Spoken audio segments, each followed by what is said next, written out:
Previously on Late Night Art Attack.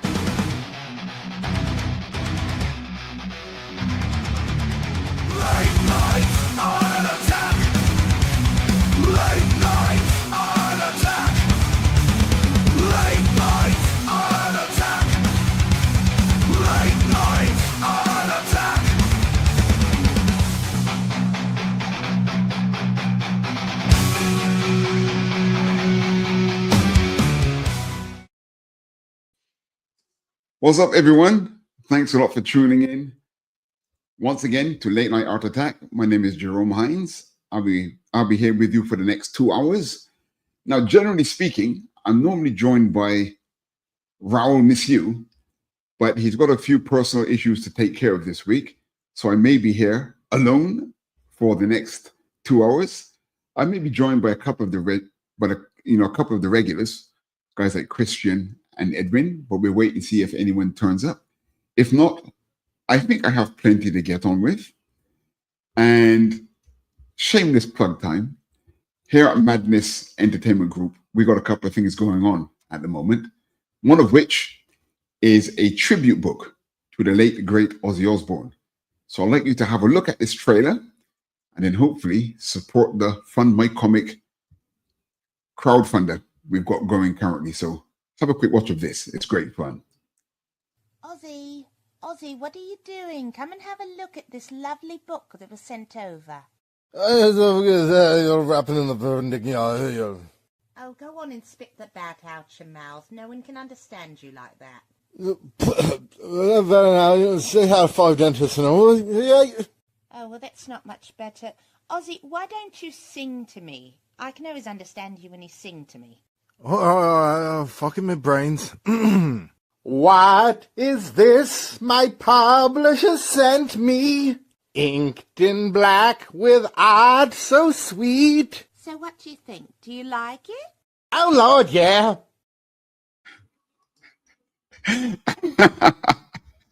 I really like that. And you can see here, I'm just showing the screen. This is the fundmycomic.com we've got going at the moment. Please get over there and support the cause.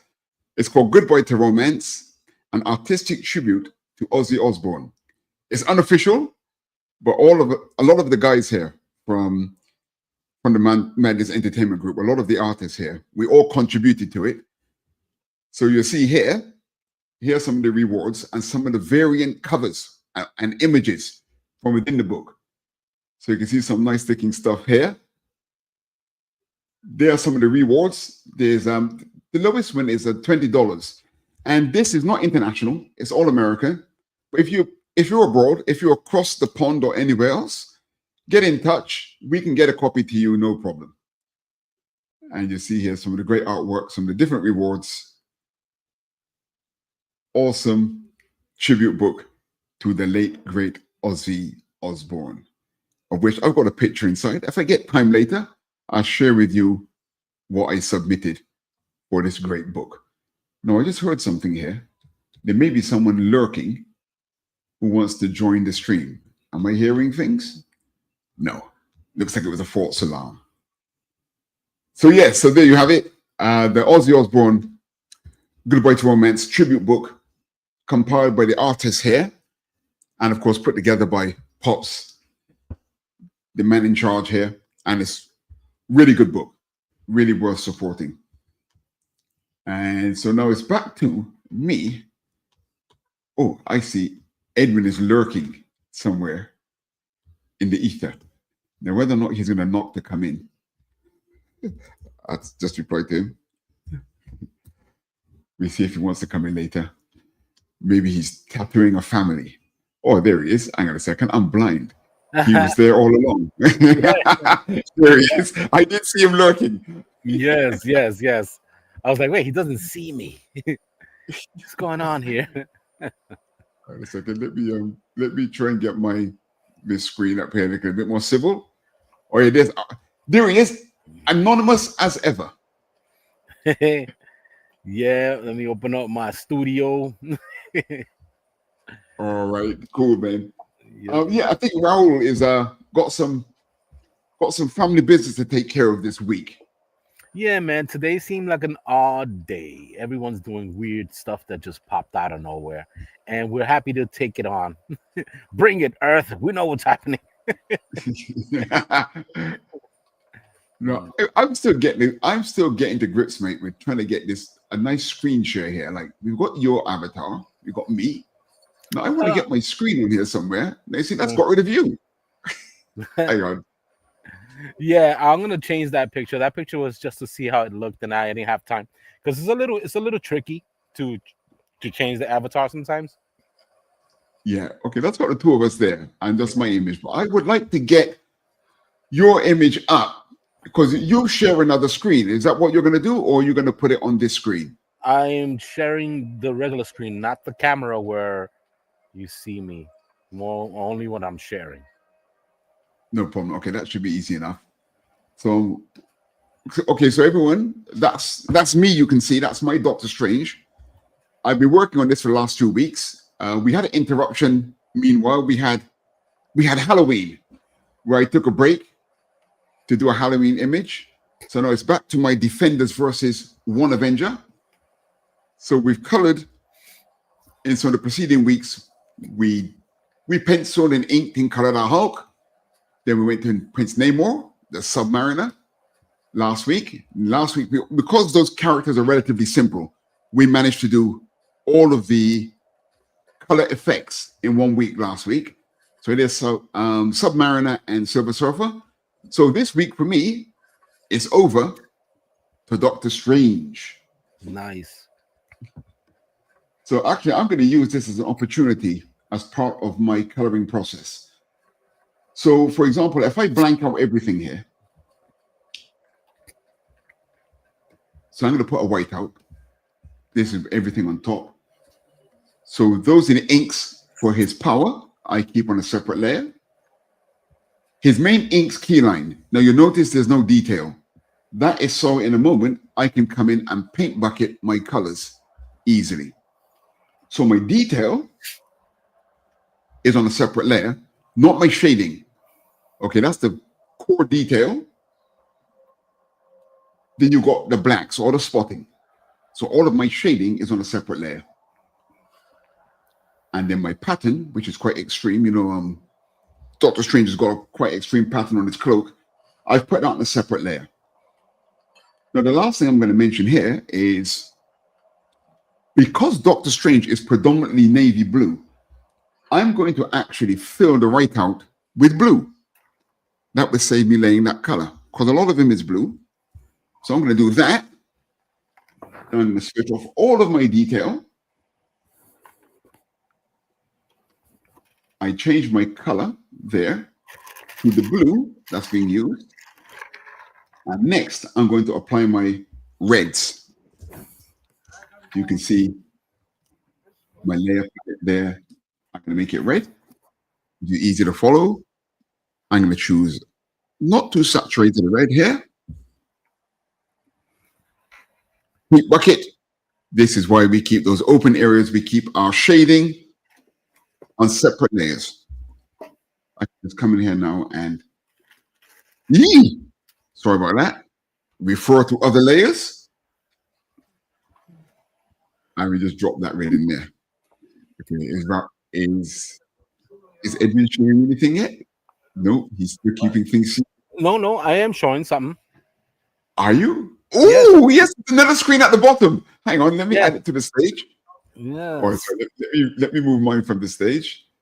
If you're watching out there, we can only have 2 screen shares at the same time. So I'm going to remove mine. Now we're going to add Edwin. Okay, let's make this big.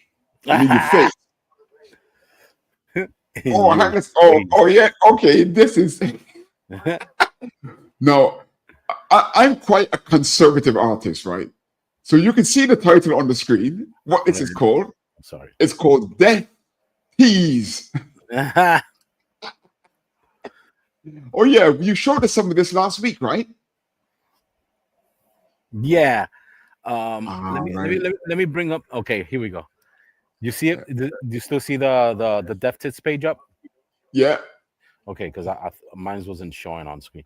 But yeah, this character was just a joke. We were just playing around, coming up with silly names, and we landed on Death Tits, and I was like, "Yo!" For some strange reason, it has today's lingo and the death metal style music that can coincide with it. You know what I mean? So, yes. But listen, Edwin, I'm not joking. You know, okay, let me turn my music down a bit. Hang on. Right, I'm out here in Singapore, yeah, and you know, in Asia, ghost stories and horror concepts are very, very popular, right? Yes, and I've heard a lot of strange ones, like the Patasola. What's a Patasola? And it's like a leg alone. They have one with some weird like a cave woman who has these big old titties that she wants to feed you with. That's right. And that's what I'm going to mention. That's Hantu Tete. Yes, that's creepy. That is. So yeah, man. creepy. I think for one, I think your book might be quite popular in Asia. For one. Yeah, but the concept isn't that disgusting. But this one here, it just so happens she, today's with what is that, not knowing who you really are, really. And she's Death Tits. She has a spike where the groin is. Instead of looking at her face, she has no face to look at, so you're gonna end up looking at her tits, which is death. She's about to stab you in the face with them. You know what I mean? It pertains to how females feel at the time, how men look at women, drastic. Looking at them differently instead of who they really are. You know what I'm saying? Yeah. But she's just a character that has a lot of feeling towards the new genders. But that's the idea. We're trying to captivate every viewer. I understand everybody changes. Not everyone is the same. You know what I mean? So this character here, it's something that I'm slowly building. I made a theme song for her, which works very well. And so far, she's Can you building. play it? Or can you send it to me if you don't mind me playing it here? I might have it on my phone. I'll send it to you through Messenger, possibly. Yeah. I'll try and download it and bring it in. Cool. Yeah. I did a couple of there's a couple of videos, so I don't know which ones I do have on my phone, but I'll check at the moment. Let me see. I know I did one with I think it's like a time lapse drawing, and nice. one with a bunch of prompt animation. Nice. Okay, I think I found one here. Okay. You should I get like it your shortly. anatomies here, though. Your female anatomies are very good. Now, did you Thank you. use references for this, or this all from your imagination straight in?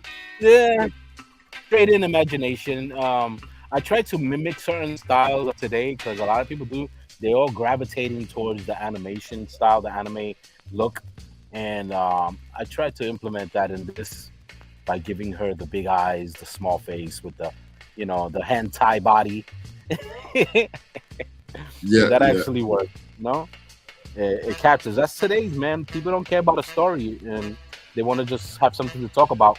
So this is one of them that can make them say, "Hey, why did you do that?"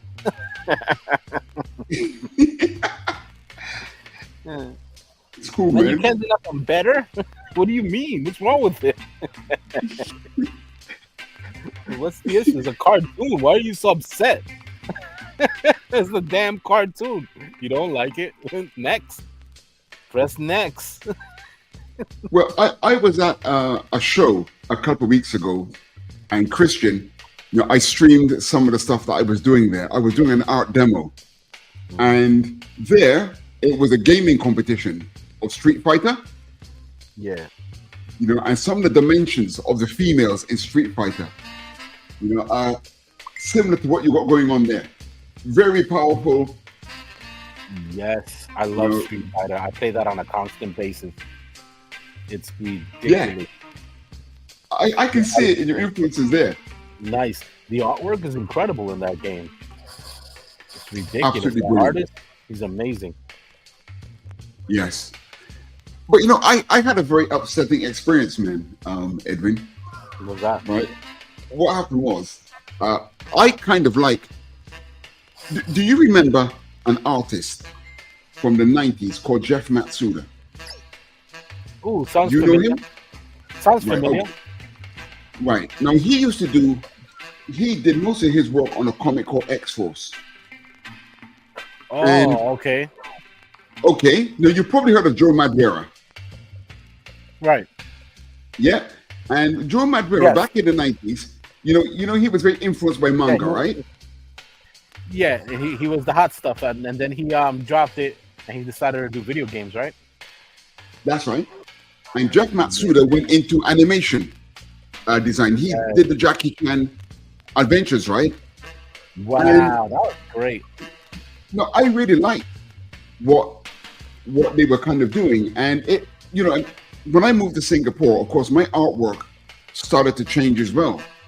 But I tell you, man, whenever I put one of my very more manga influenced images on Instagram or Facebook, not that I get lots of likes anyway, because I'm not that tech savvy. But the likes are noticeably way lower. I might like it, but the average person who knows who I am does not like my manga influenced drawing. Like wait, because you're more Americanized. You're more how to draw the Marvel way, and theirs is completely American style, if you like it or not. Listen, man, I'm not going to take any offense, right? I'm going to show you one of my drawings under that influence. That All right. if you like something, you can't be bothered too much by if other people like it or not. You Right. got to do, you got to do what's right for you. I'm a firm believer of that, Right. right? But at the end of the day, if you do something that no one likes, well, you can't really put it in the market, right? So I'm going to open two of my images, and if you can tell me why people don't like this, fair enough. I would accept. Okay, Edwin has looked at it, and he has given me subjective feedback on why people might not be feeling it. All right, let's go. Right? Okay. Okay. I'm just going to move. I'll take you down for a minute. Sure. It's the same thing as like sometimes there's an artist that you might really like, but Right. no one else is feeling him. You think, no, I like this guy, but no one's talking about the guy. It just happens. Right. So this is a guy that I got called Masterman, and this is the art style that I've got for him. All right. Right. And another one here. I love it. No, I really, personally speaking, I like what I've done here. You know what it's like. Sometimes you draw something and you don't particularly like it. Right. Hey, it has the new Incredibles look. I like the character's face. He looks really noble and back in the day type of how you call that the what was it called Voltron. Remember Voltron? Yes. Yeah, it has that feel. It also has that G-force feel to it. The costume is the thing. The costume, it Americanizes him and it gives him that X-Men type of thing going. And basically it's caped. It gives you the Marvel look again. That one right there is beautiful, man. Even without the cape, that angle is incredible. It's great for anime.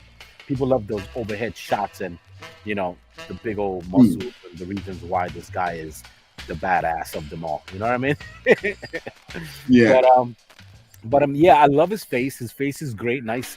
The big eyes, the hair is great. He's nicely, combed.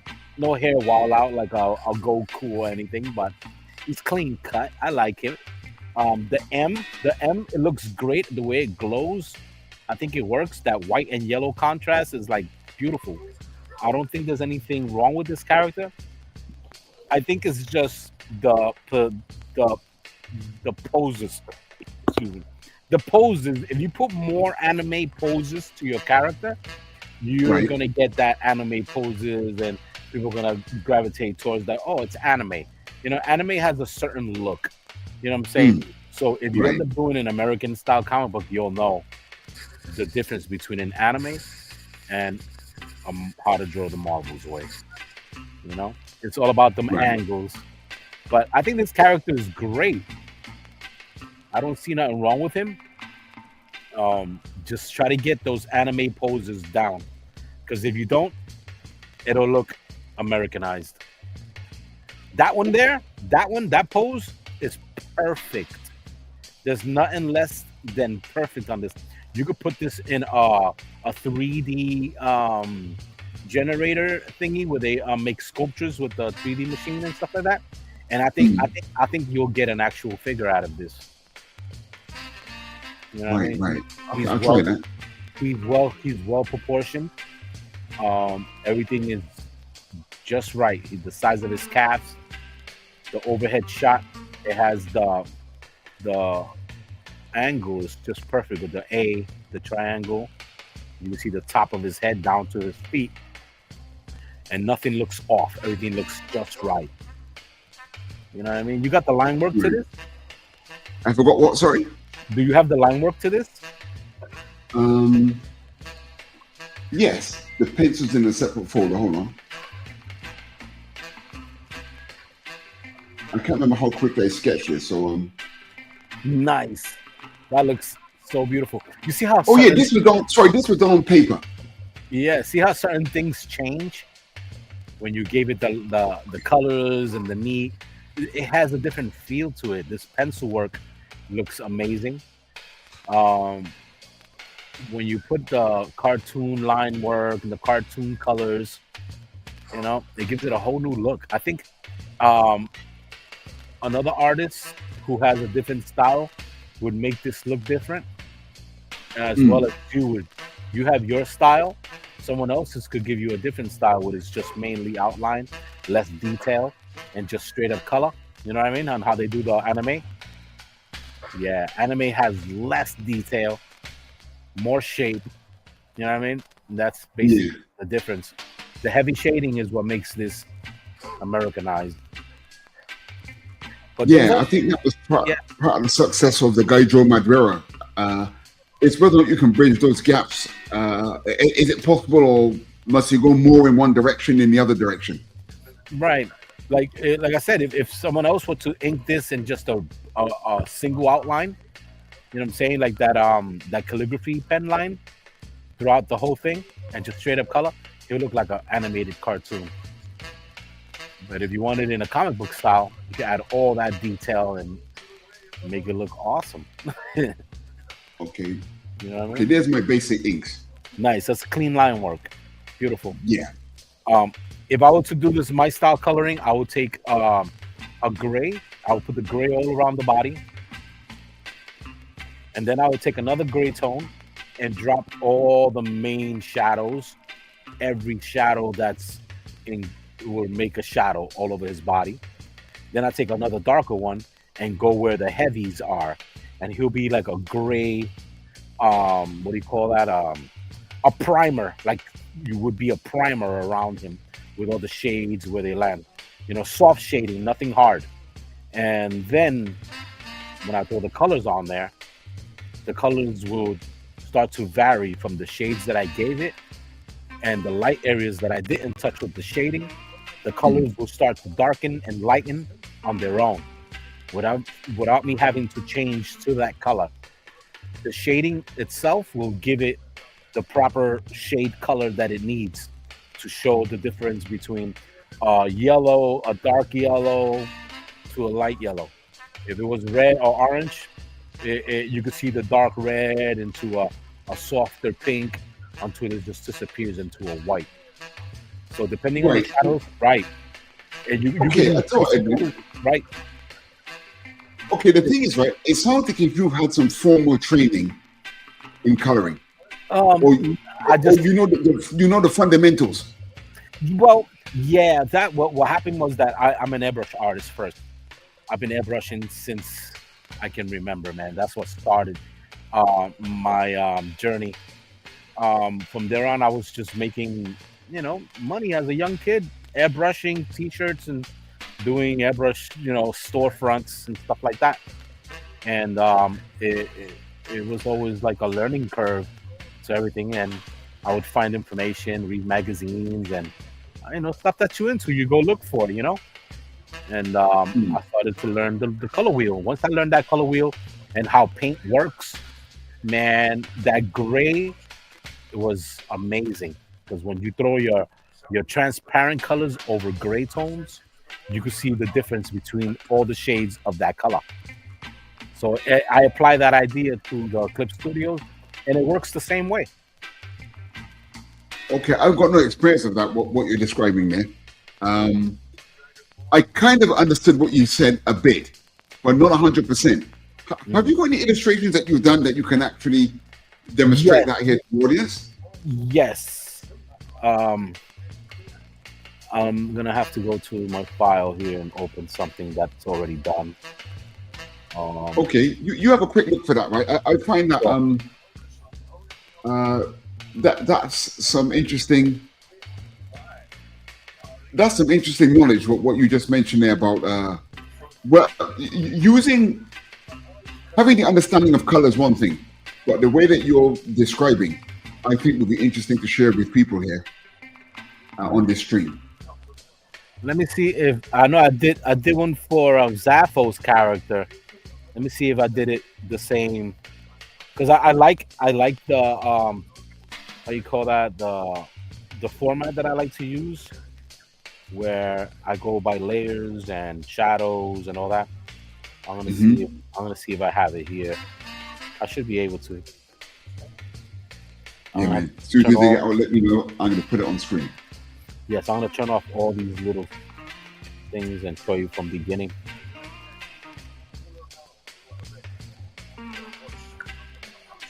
So you do logo design as well?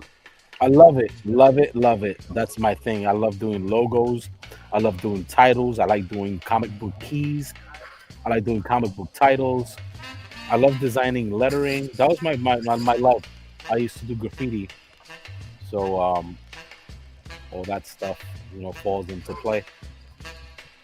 Um, Yeah, yeah, how I yeah. learned to do all of this. I love it. It's the best thing. It keeps me away from a lot. Okay, hold on. I'm going to remove myself from the stage. I'm going to add in. Oh, that's some nice line work. On a second, let me just check on the chat. Okay, Acres of Movies is in the house again. He's a regular. Um, Gray is important, yes. Yeah, that was one of the first things that I learned as well when getting into color and shading. I remember once looking through the window of my house. I was on holiday and there was a load of green fields in the distance. And I noticed that the further away the field was, the less green it was. It was basically less saturated. Mm. And I noticed that when I was a kid. That was the first thing I ever thought about when it came. First thing that I actually consciously thought about. All right, okay, so on a second, what's going on here? Acre says, thanks from Stacy, female. Thanks, Stacy. Okay, Edwin, what's Yes. going on here? All right. This is Sappho's character, Adax. Yeah. I sketched it out and everything, and I liked the sketch, and then I ended up doing a blue line throughout the whole design. After the blue line was, definite, I decided to ink it, and I scaled him down a little so I can add some lettering on the top. And then I added more detail as I went along. Added the lettering, titled it. It wasn't just my name, all black and white. And Right. then what went on here? Oh yeah, this is just more logo work. And then I started the gray tones. The gray tones. Okay. All right. Talk us through this process here. All right. What I do is I take the page and I fill it completely black, and I bring it down to like a 30%, so it becomes gray. And then I take Okay. the little magic wand. I click on the white part of the paper. Well, that was just the character alone. Now with all this detail in the background, you know what I'm saying? It was just the Yeah. character alone. And once I use the wand, it traces all around my character. And what I do is I just deselect the outside and just keep the gray tone inside the character's body. You got me? Ah. Okay. And now, Okay. now you got a barrier all the way around your character. And how you do with the white background on your character, same thing. Mm. But this is just with gray. Now from there on, I add more shades, more gray tones. As you can see, it build up the muscle texture and the muscle depth. Before it didn't have no depth. Now it does. You see that? Okay. So you're only doing gray. There's no color involved. This is just a different shade of gray. Yes. Then I Okay. go. I add the highlights, which are the whites. You see the white? Okay. Yeah. Then from there on,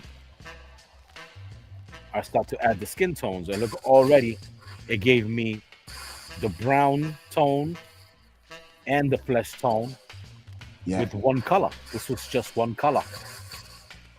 One flesh tone gave me all of that. That's wild, right? Yeah. I added the yellow around the belt thing he had around him. Mm. And I just kept adding the different tones. But there's more characters that have more stuff. But this one, and then I took more tones and built up the texture, the tones, and I just kept on working on it and giving it different hues. Mm. See the hues and how now he got more like a tan. Yes. He's not pale anymore. Mm. I'm Born Fury. yeah, yeah. Ooh, it's a great song.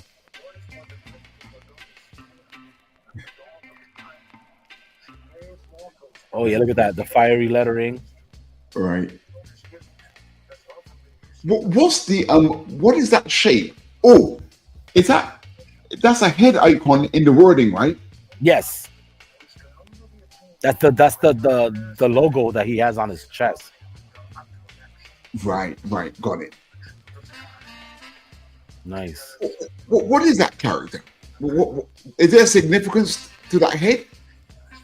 I guess he's a prisoner who's a chosen one of some sort. That's what I got from the song. I haven't. The book is not out yet, so I can't really tell you anything about this. It's a Zaphos character. Yeah. Yeah, so I just drew that for him. I looked at what his character looks, and I designed it the way I would draw it. He loved it. He enjoyed it. Nice.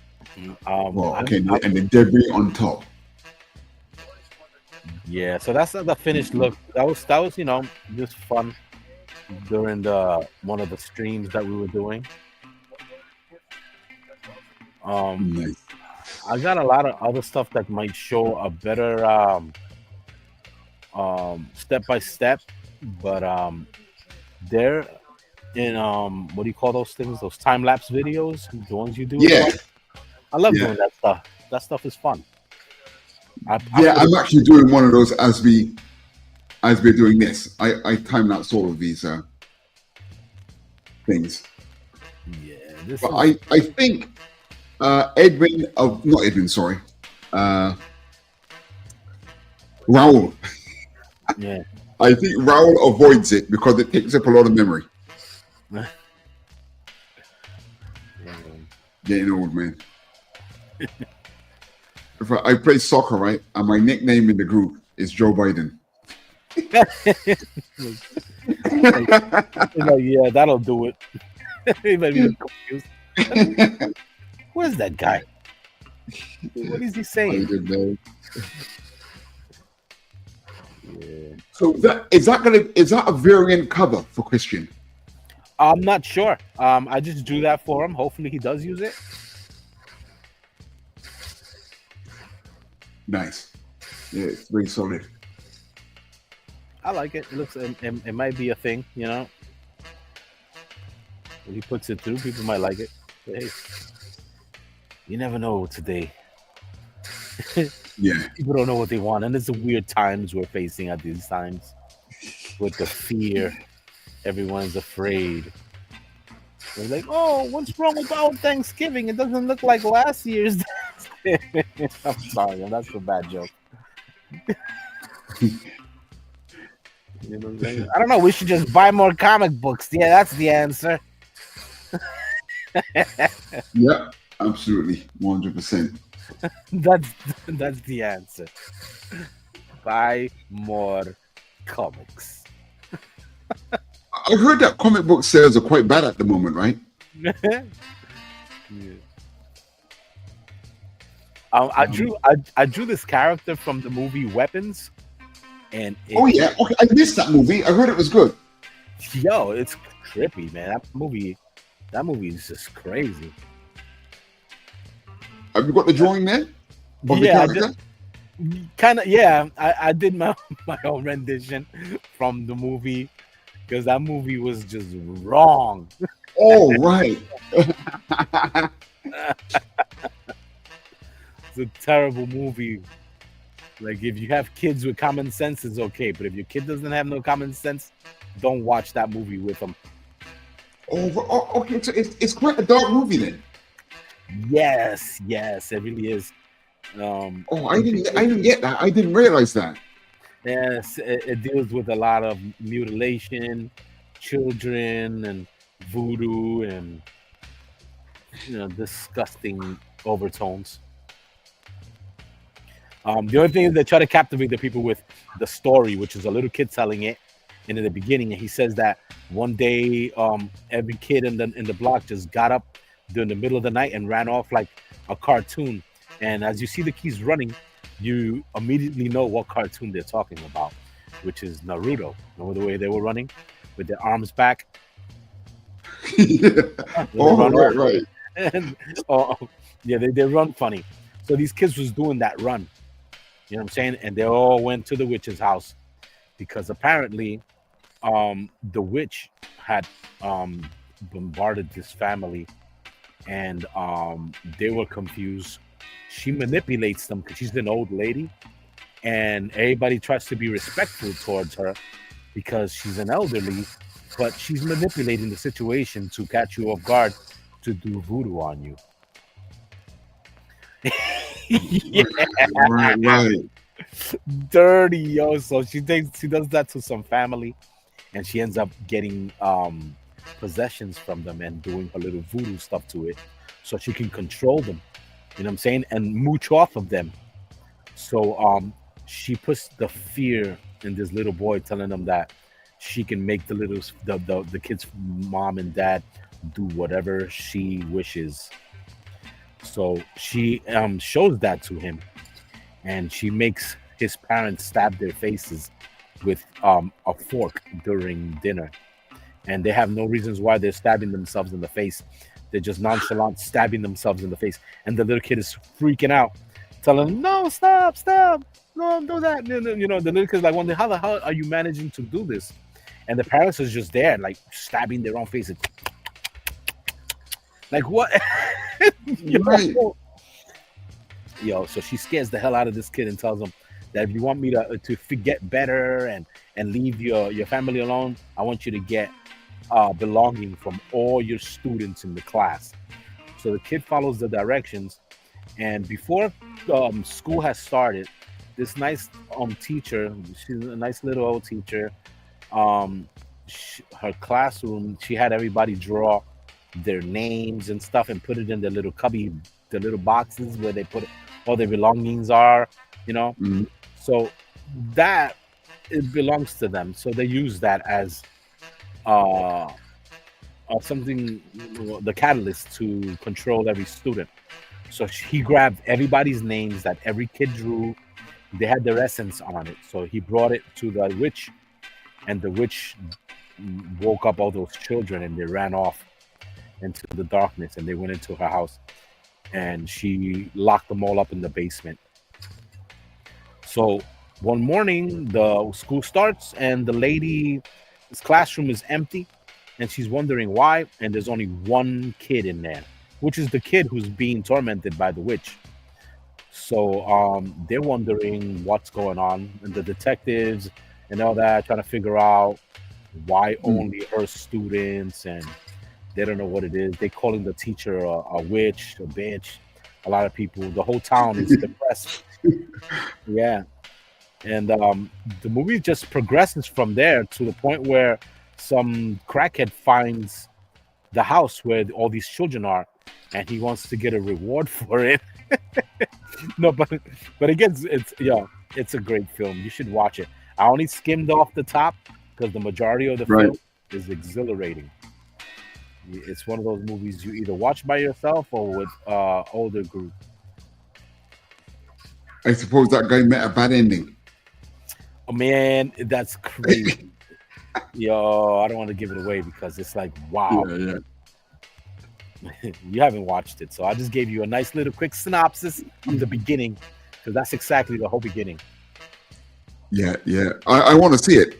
There was that, and there was another film that over the summer completely shocked everyone. They just done, I can't remember the name of the other movie. It was Weapons and another film, man, that kind of did really well. Not a very big budget. Frankenstein apparently was very, very good. Oh my God, man. I ended up having to move from where I was. So I had to pack and everything, and I had to make some moves, and this movie was going down. So I was watching it through the Fire Stick, and it belonged to a friend of mine. So now I'm going to have to find another Fire Stick to put it through. I don't have it. So many good things. Well, the thing, it went to streaming, right? Yes. And they cannot. A lot of people are asking the question, why wasn't it on general release for longer? Because it was very good. So you've seen the beginning. You've seen some of it. Nice. Have you seen some of it? Or you not? Yes. I seen the fighting scenes, man. Those things were amazing. I was like, wow, there's a lot of action up in this. This is something to watch. They say that they went with the book and not the book. I'm not sure what it is that they're, combination, but what's his name? Del Toro? What's his name? The writer? I forgot his name. Yeah. He did Pacific Rim, right? The director.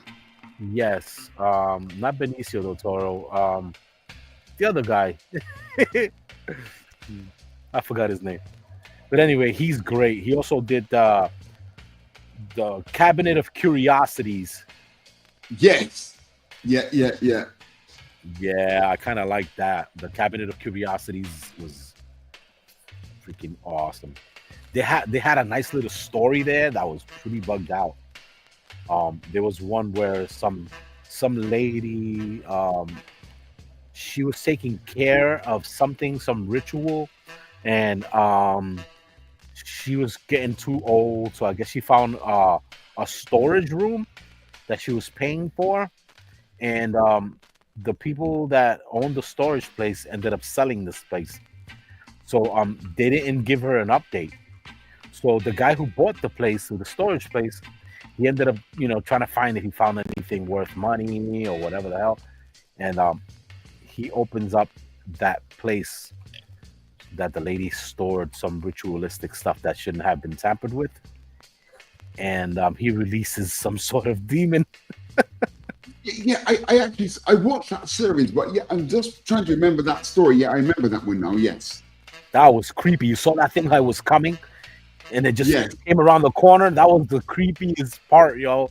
When it went around the corner, you didn't think that he was gonna catch him, and when he turned around, it's like, oh, right there, boom! That jump scare was the best jump scare that it was properly done. not the jump scares where they're just hyping up the sound. This one was visually scary. You know what I'm saying? Yeah. I like when they do that. You know, you can tell their artistry is well done. I like the way how he was very old school. He started it like Alfred Hitchcock.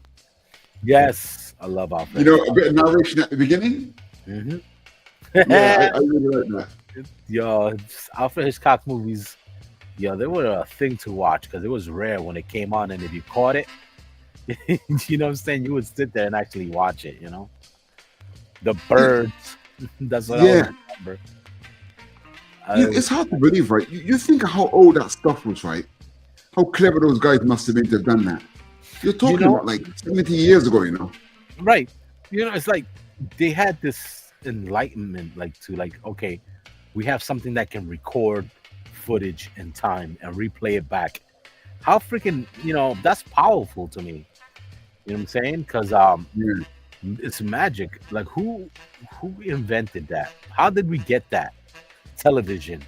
How can we put pictures through electricity wires and focus it onto a screen you can watch at home? That is incredible. That's magic in itself.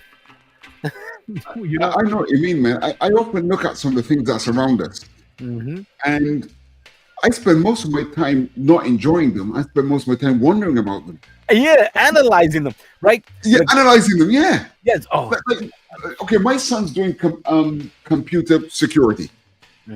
Right, he's learning that in Polytechnic. Yeah, and I was, you know, I was using my Bluetooth at the time. So I said to him, so the fact that we're in this car and I'm not clashing with anyone else's Bluetooth, that means that everyone here, at some level, everyone has their own, well, not exactly a password, but IP address, whatever it is. But these things don't clash. Like, you know, you don't go to change the station on your television and your aircon switch is on. It connects to the, you know, the code has been pre-designated. You know, if you've got a Philips TV, your Philips remote control is not suddenly going to make your Daikin aircon switch on. So these are things right now internationally must be understood. That's so crazy, right? Just like a remote control car, you can't use a regular control and just control someone's remote control car. It has to have the same frequency, the same zeros and ones. You know, that's so wild, yo. You can't just be like, all right, I'll just grab this control and control it. Nope. It doesn't work that way. That's so crazy. Crazy stuff, man. Like, you know, you see that movie Groundhog Day, yeah? Yeah, wow, that's so old. Oh, right. No, I don't think I'd like to live forever. But the amount of things that I'm curious about that I would need to have, I think, at least maybe three lifespans. Right. Like you imagine, for example, right, the amount of music in the world. I know some indigenous tribe somewhere, or someone not even necessarily indigenous. Someone's released an album that wasn't successful, that you'll never hear in your life, but you would have really liked it. You know, that's going to come and go where you never even heard it. Right?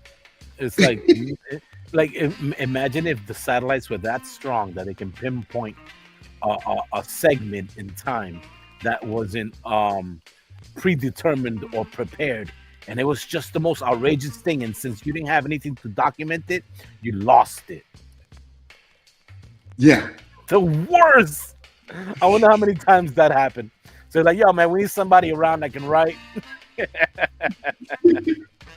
need a documenter. You're like, yeah, guess what? That's gonna be a job. I'll tell you something I've heard out here in Asia, right? Apparently, the Chinese had invented a clock, but because it was seen as like a great rich, you know, something very special, it got buried along with an emperor, and then they forgot they'd invented it. Look at that. That's wild. Like, what the heck? Just like they said, this is a picture of the first camera.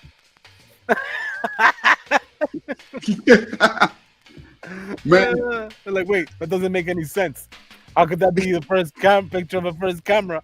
What about the other camera? Was that the second or the first? I don't get it. Oh, yeah. Take a picture.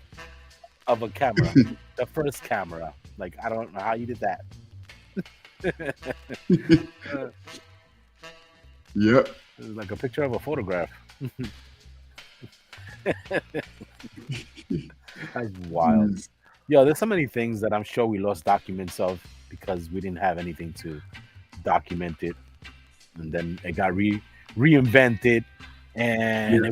it wasn't to the exact creation that was, the first eureka moment. Yeah. Eureka! Now it comes in his own carrying case. Oh man. That's wild. I did one thing. I was driving in my car a few weeks ago, right? And I live in quite a large housing. Well, but in Singapore, most things are housing estates. Right? You get some landed property like houses in that. But I think 80% of the population live in apartments. Nice. So Yeah. I'm driving through, my kind of like, not city, but my housing unit kind of area. Then in the distance, I can see there's another place being erected. There's going to be another housing area next to mine. So it suddenly dawned on me, right? How are they getting their electric?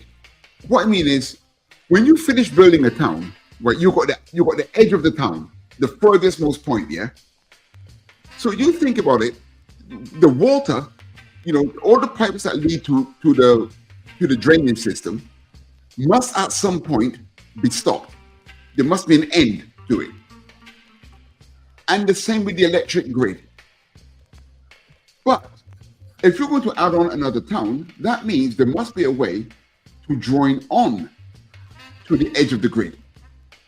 Okay. And I'm curious to what that looks like. How do you end that part of the civil engineering structure? Right. It has to be in parts.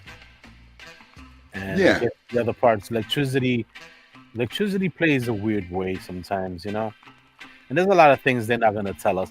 Because I'm sure we have free electricity and they're just, bullshitting us. I believe that. Tesla proved it. And somebody also put it to the test. And guess what?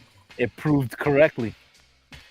The polarity of the Earth and all that stuff is real. You know what I'm saying? The ovulists, I guess it's called, the ovulists. There was a bunch of them all over the world. And I guess that right there connects a giant grid on the whole entire Earth where there's civilization and it'll give electricity. But the world wants to charge you. Yeah. There's always an electricity company. Like, nobody told you to start that, and then we found that information. Now we know.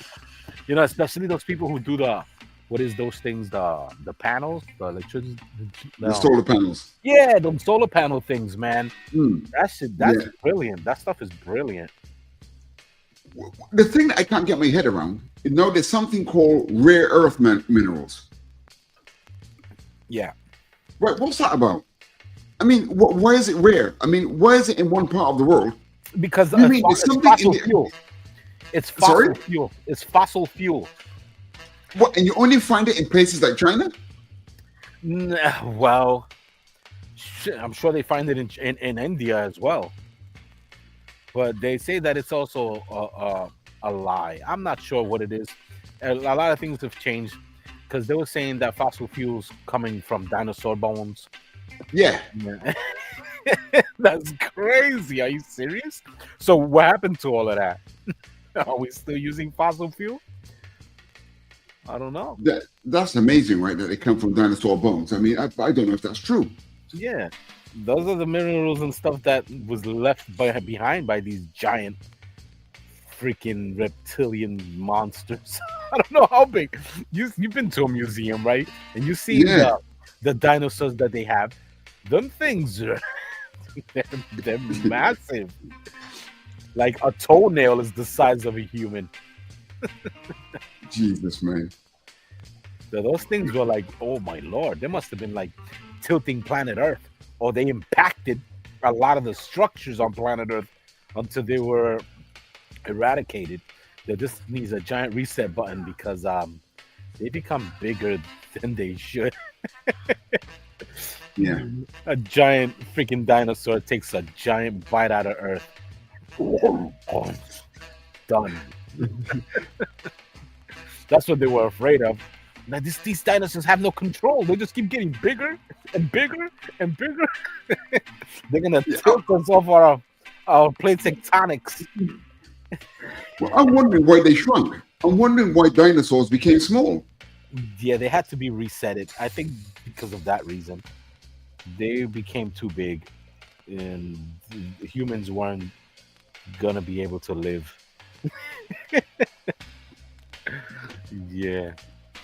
So you reckon we would have killed them even if they hadn't become extinct before we came here? Well, there was other giants as well, but the balance is real. Just like what's his name? What is that dude that was carrying around a lion like it was a baby? What, Yeah. what is this a mythological character? Supposedly Gilgamesh. Oh, right, okay. Yeah, Gilgamesh. If you see his sculptures, he's carrying around a freaking full-grown lion or a tiger, like a kitten. So this dude must have been massive to be just manhandle a tiger or a lion, whatever it is that sculpture has. That's incredible. Yeah. So I'm sure there was a balance at one point. So you believe that mankind might have been giants in the past era? Yeah, they explain that in the the Bible, which is one of the compendiums that were put together by monks and scholars and people with the ability to read and people who were rich enough to go to schools and stuff like that. But that right there, they talk about David and Goliath. And Goliath was an actual giant. And Yeah. they made a story out of it. Like, yeah, the bigger they are, the harder they fall. And the slingshot thing. It's a no-brainer, obviously. You hit anybody with a rock in their eyeball, they're gonna come down. They're gonna come down, no matter how big you are. Just like the male. You kick him in the nuts, he's gonna bow down to Jesus. You know what? I don't think females, right? They know that they know it's our weak spot, right? They know it, right? Yeah. But I don't think they really know. I remember once when I was a kid, I was playing a game called cricket. Oh my Lord! Did they Okay. cricket you? And the ball Did they cricket your croquettes? it hit me right in my croquets, right? Listen, I'm not kidding, Edwin. I'm not kidding, Oh right? my Lord! I was absolutely paralyzed. Now, I don't think women realize this, right? Yo, If you get a man there properly, right? If you get him right in the absolute spot, right? You know this idea in a Hollywood movie where the woman kicks the man in the balls and he goes, oh, but then he starts running after her about 5 seconds later. because she had became a man. Now she's gonna get an ass whooping like one. Well, yeah, I mean, the pain that you get, right? There's no way you'll be able to chase a woman.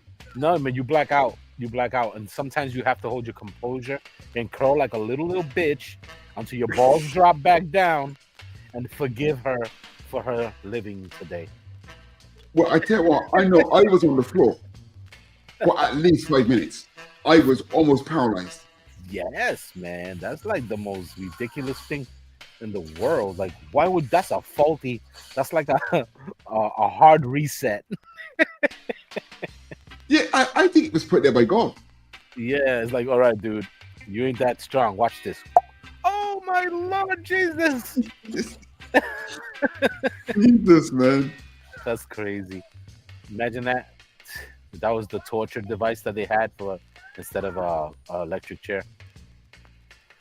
I tell you what, when you see some of the torture devices, right? Every 5 to 10 minutes, you get hit in the nuts. Perfect. Ah! Yo, the I monk. think it was an ancient torture Oh my god. where they would actually electrocute your testicles. I won't be surprised. I will not be surprised. Jesus, man. I think those people were brutal, you know. Yo, the torture devices back in the day were ridiculous. They had the most craziest one where they had made a giant bull stove, and they would put people inside of it to make the smoke come out of their nose, come out the bull's nose. Wow, that's crazy. Is that you want to see an animated sculpture of a bull that throws smoke out of its nose? They're like, yeah, okay, we're gonna have to get one of these peasants. Put them in there. He goes, yeah, you could cook swine in there. Yeah, man, that was like one of those. What is those cookers? Those. Yeah, that's exactly what that was. But they used it as a torture device too. But that's not torture. That's straight up death. Yeah, man. Torture, you're doing it through time, being tortured, like the waterboarding or whatever it is. Jesus, I heard man. they had one where they would lay someone down, they would tie him up on a table, and they would have a dot of water hit his forehead until the water just went through his forehead and into his brain. Because the God. water is powerful. So that Yeah. dot just kept hitting his forehead. Pip, pip, pip. Yeah, they're dripping on the forehead. Yo, until it just went through. How long did he have to be there for that to happen? And his head must have been fastened because, you can move your head to the side or whatever, you know what I'm saying? And you won't get as Yeah. much spot. That's crazy. Yeah. Pum, pum, pum, pum, pum, pum, pum. Yo, that's nuts. They have the mask with all the nails in it, and they would lay it over someone's face. And they would hit it with a mallet. Whoa. I think you should laugh, right? But some of this stuff sounds so ridiculous. So you have to laugh. Yo, imagine that. A mask filled with nails. They put it over your face, and then they smash it with a mallet. What the heck? Yo, all the juice that was going to come out of that thing? Oh, my God. Yo. Oh, that device called an Iron Maiden. Yes. That's a crazy Jesus, device. man. Wow. The other ones that they had was they put you in a tomb with a scarab, and it will just eat you alive. Oh, God. Death by scarabs. Wow. You can't do nothing about it but just scream and just let them eat away at you. Oh, man. Well, apparently Christianity is what caused a lot of this stuff to disappear. Oh, what's with the imagination? And let's come up with a new way of torture. Like, they're not listening. You're going to have to come up with more drastic ways of putting fear in people. Yeah. There's people that they how you call it? They hunt for like hyenas, and they use that to have people pay them rent money and people who owe money, and they use those dogs to scare people. And those hyenas, and they don't give a crap, dude. They'll eat anyone and anything. Jesus, man. That's wild. So many weird things in this world, especially like you ever heard of that other creature?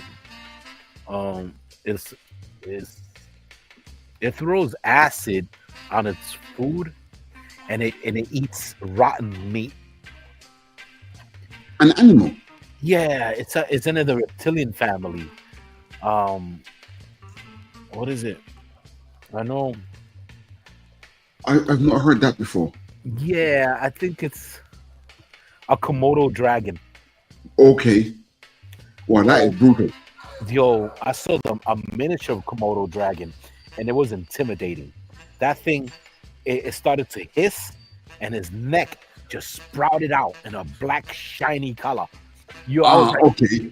Yeah, I know the animal you mean now. Yeah. Yo, it scared the crap out of me. I was like, oh hell no, I'm not getting next. How could this be a pet? You gotta have problems. You must be from the Addams family. Yeah, a pet is more cuddly, something you can interact with. This thing is like, oh my god, I gotta fight it to feed it. No, man. I'm not interested in having any pet that can beat me in a fight. Right, man. That's not a pet.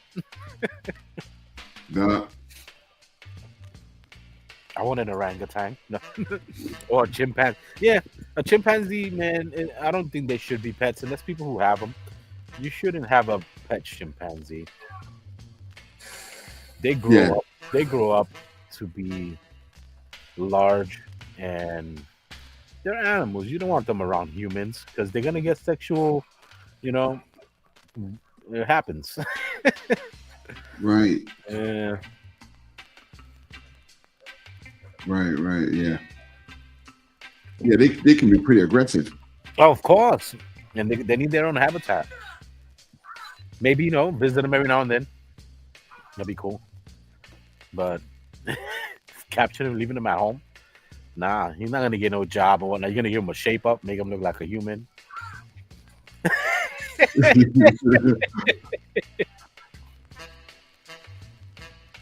be so funny, right? Give him a haircut. Give him a little shape up. Dress him up. Hey, sorry, Edwin, are you illustrating something at the moment, or are you still working on this weapons piece? No, I'm not doing anything. This is finished. I did a time-lapse video for it. It came out pretty cool. You want to play it? Did you put the depth one that I sent you? Oh, hang on a second. Sorry. Hold on. Hang on. Let me check my Facebook. No, sorry, not Facebook. Messenger. Okay, here we are. Oh, yeah. Sorry. I was too busy talking to you. Hang on. Now, can I? The problem is every time I get something on Messenger, well, not every time. Sometimes it's hit and miss whether or not I can download it, or if I have to play it from the source. I want to download this if I can.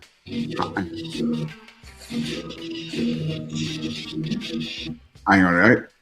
I want to download this.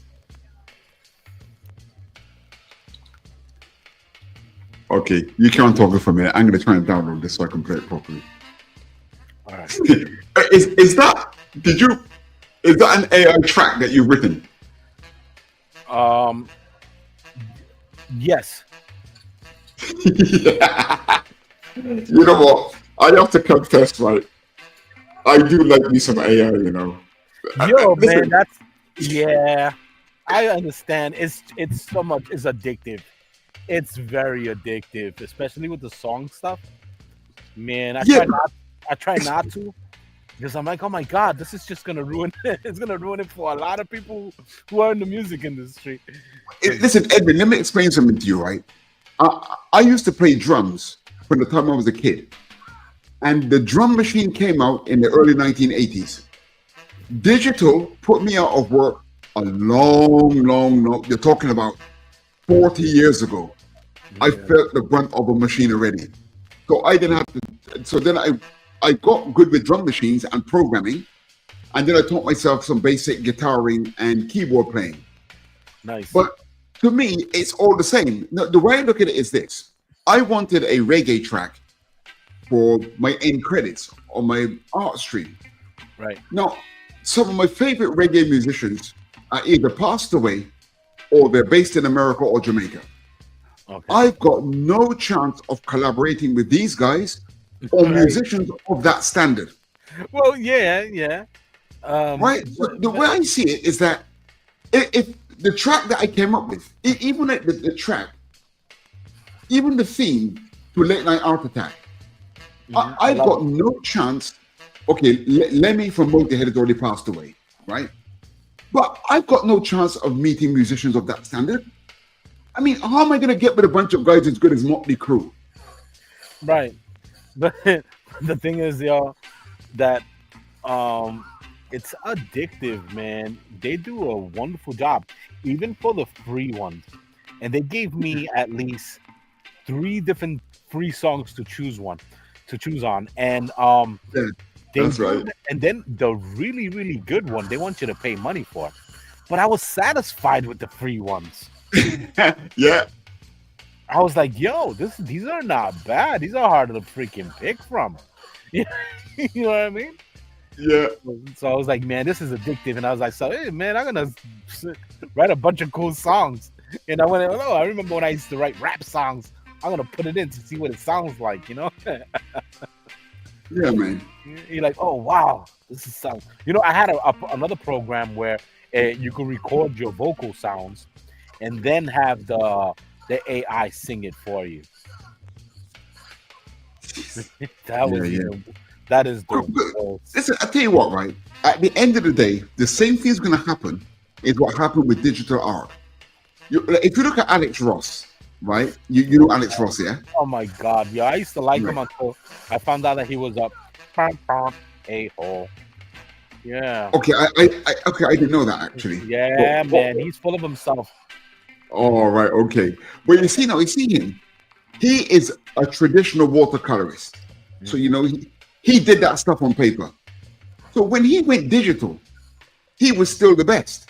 So what I mean is, when you get with AI, if you give AI to a person that knows nothing about music, nothing about lyric writing, nothing about structure, the chances are that what he or she comes up with using AI will not be as good as if you give a proper musician or songwriter AI to collaborate with. So I still think at the end of the day, when the playing field evens out, you're going to find that people will pay you to use AI because the tracks that you come up with is better than what they could do. They won't be able to bridge that gap.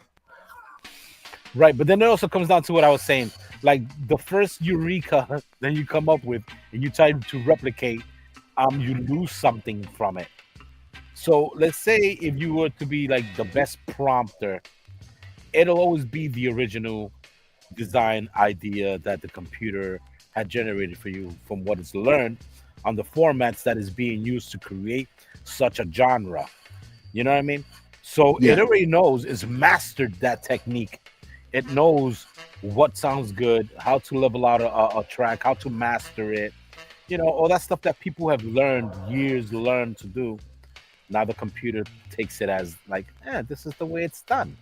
So what you worrying about? You know what I mean? Yeah. Like, yeah, this is the genre. There's a way. There's you know what I'm saying? There's a secret on how to formulate this style, and we've learned it from all the genres that we ended up feeding it. Well, I think that was the trick. They knew AI was gonna do that regardless. So everything that you have put in the computer, that's it. It knows it. It knows what it's used for. It knows the slang terms, and people keep teaching it, and now it thinks it knows more than us. Yeah. Whoops. Sorry, hold on. Sorry, I can't get this thing downloaded. Could you hear that, Edwin? When I played that just now, could you hear it? All I hear is the background reggae track. Okay, hold on. I'm going to mute that first. Hold on. Okay, I've got to check. I've got to check that my screen sharing is not muted.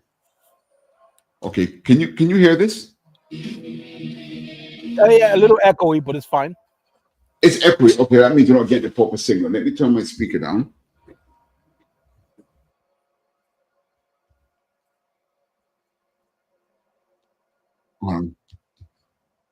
Give me a second. I'm going to stop sharing.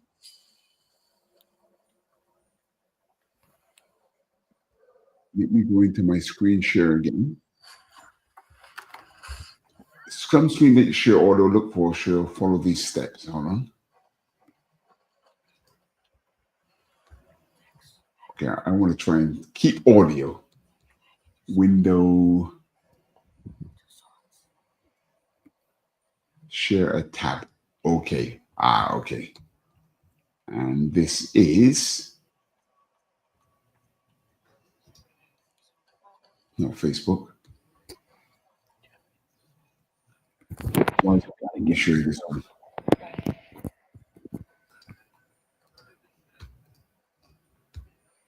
It's not letting me share this one. Very clever. Why is it not letting me share this one? Hold on. All these updates and where they have their placements for their options, they just keep changing. Yeah, see, to share audio, I've got to share, and it won't let me share Messenger.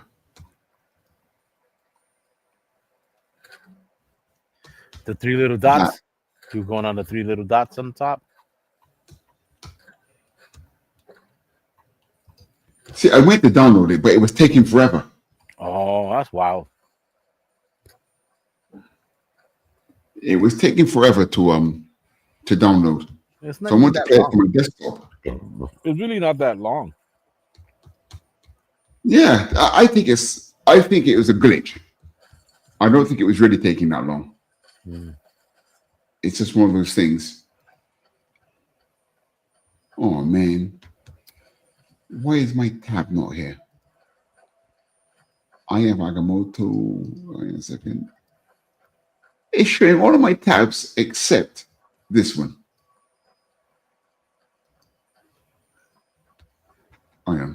Let me see if I put it on the other screen, if it would help. Hold on a second. Let me move it on the screen. If you're out there watching, people, you're in tune to the world's supreme producer. No, my screen is stuck. Where the hell? Am I in full screen? Let me cancel that.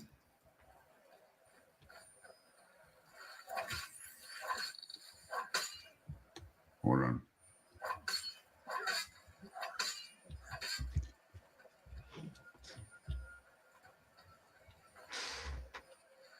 Let me try and share it from here.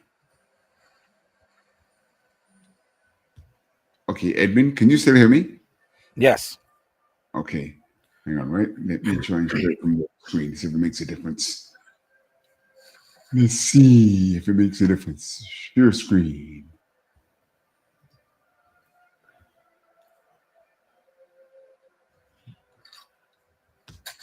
Nah, it's not. For some reason, it won't share Messenger. That is odd. What if I use Messenger on the Facebook and not the app? Hold on. I'm going to make a bold. That would work. You have access to the MASCOT, right? Yeah, I'm going to try and play it from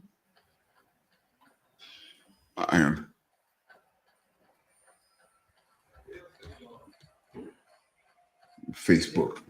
Okay.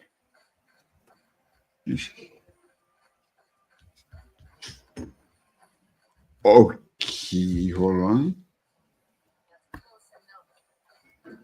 Okay, can you see that? Yes. Okay. Tell me if you can. Tell me if you can hear this. Yes. Ken? Okay, hold on. I run it from the top, yeah? Yes.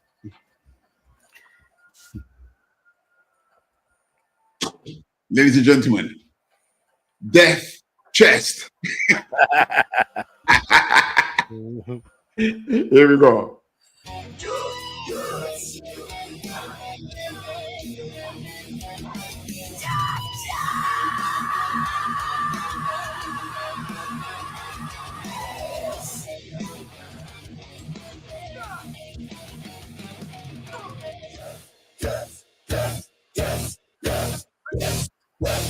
She rips through the tissues of space. She dressed up in torn up lace. She can't stand the human race. When she comes, she destroys the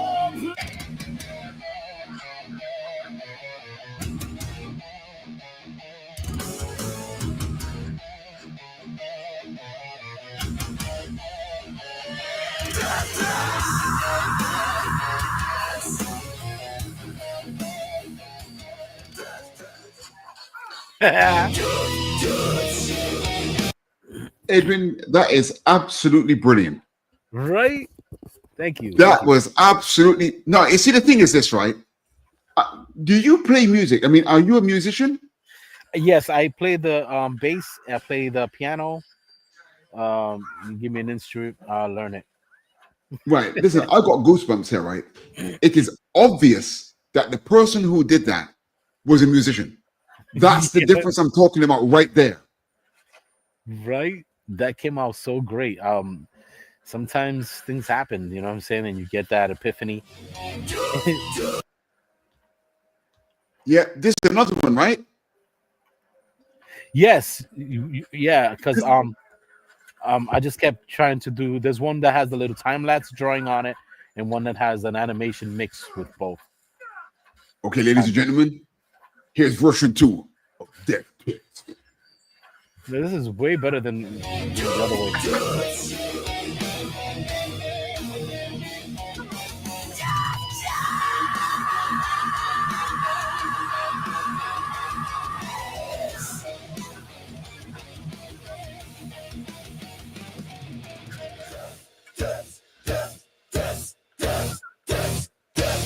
She rips through the tissues of space. She dressed up in torn up lace. She can't stand the human race.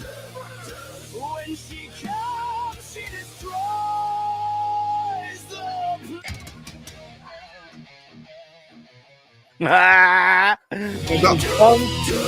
Sorry, sorry, man. That is a good track, man. Right, when she comes. So you wrote the lyrics. Yeah, and that was on the fly too. That was right on the fly, man. I was like, you know what? Let me see what I could come up with.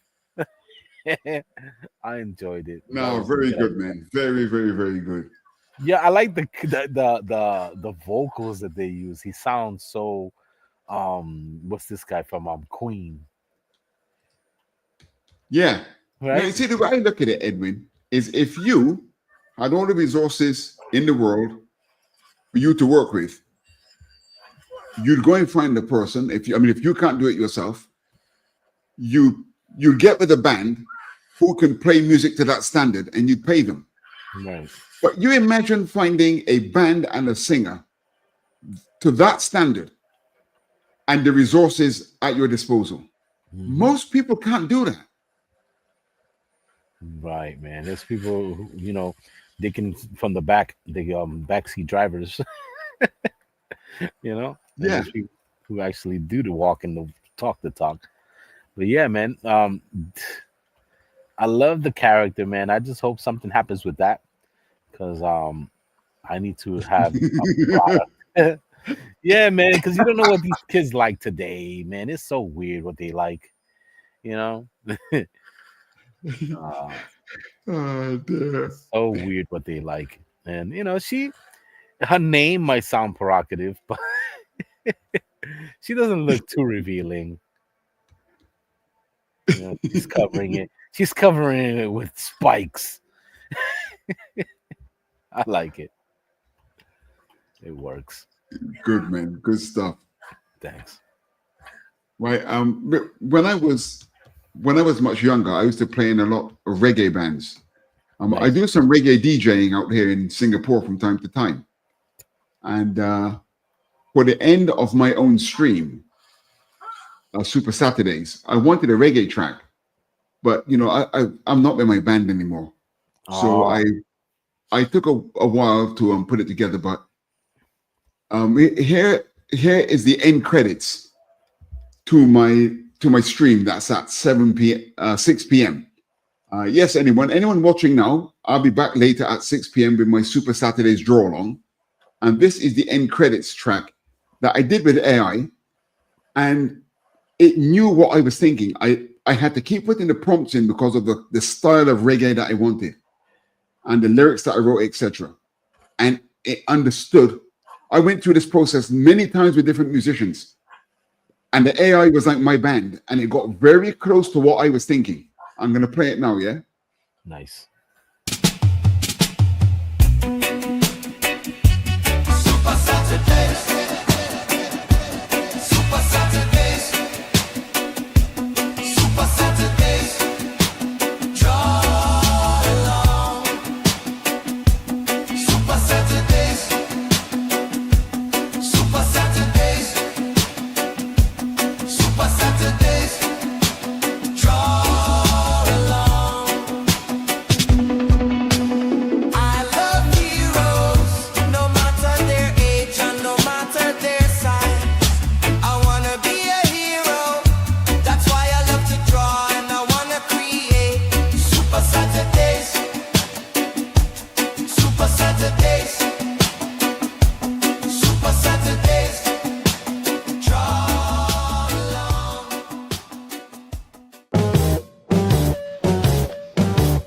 you missed the live viewing of any Madness Entertainment Group production.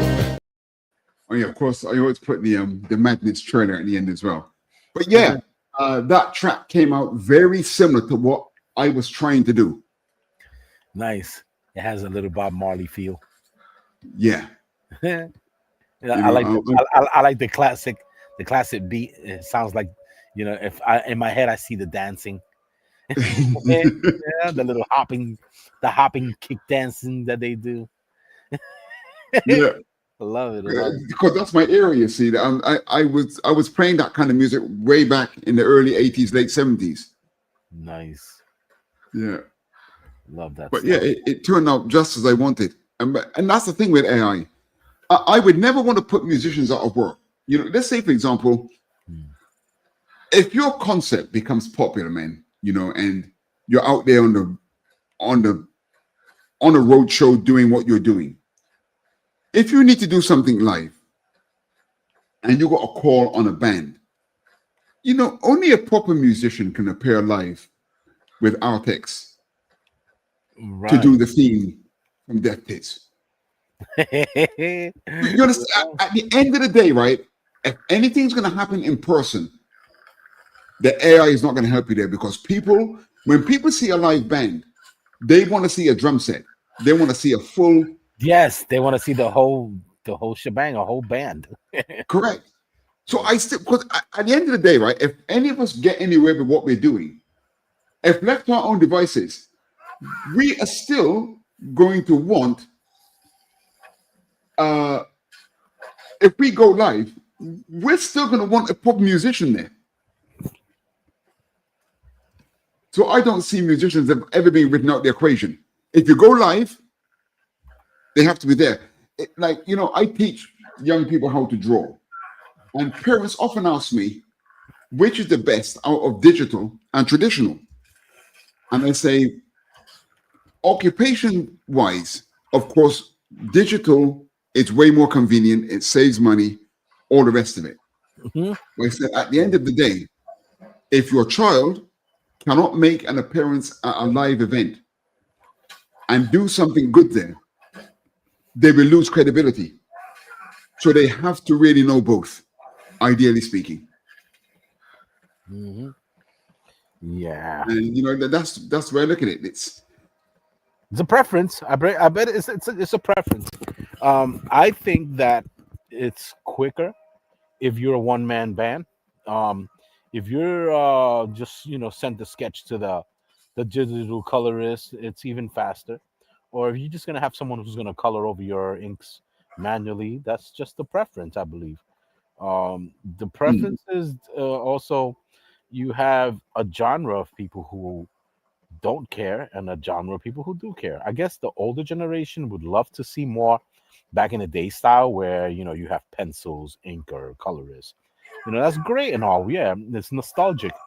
But nowadays people have stories that they want to see, a comic book genre towards, where you can have something on the fly, black and gray manga, which is it's quick. They pass it to like 10 people. Yeah.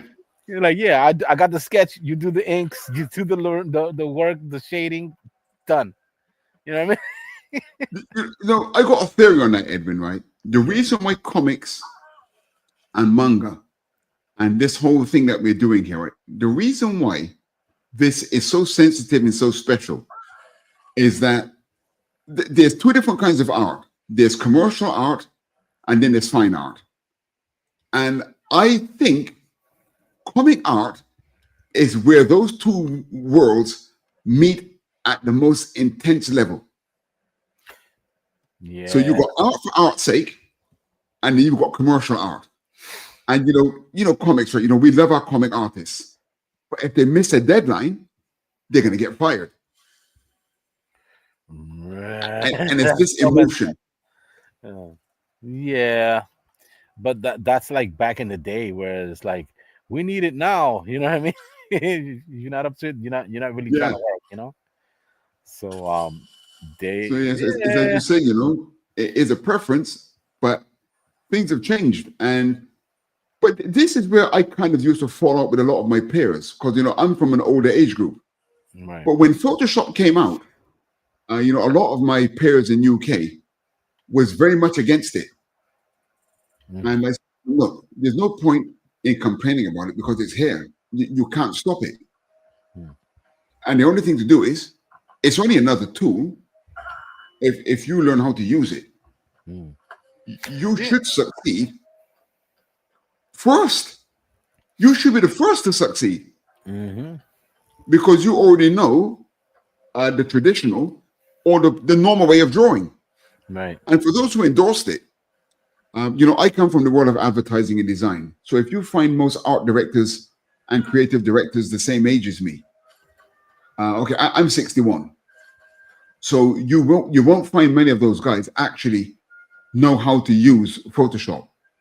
Oh yeah. A lot of them just refused to make the transition. But as I said, I went through this with a drum machine. You was happy. I knew. Yeah, it's like, I like it, and that's it. This is how I know how to use it. 808, and that's it. Yeah. But yeah, man, you become comfortable. Like if it's not broken, why fix it?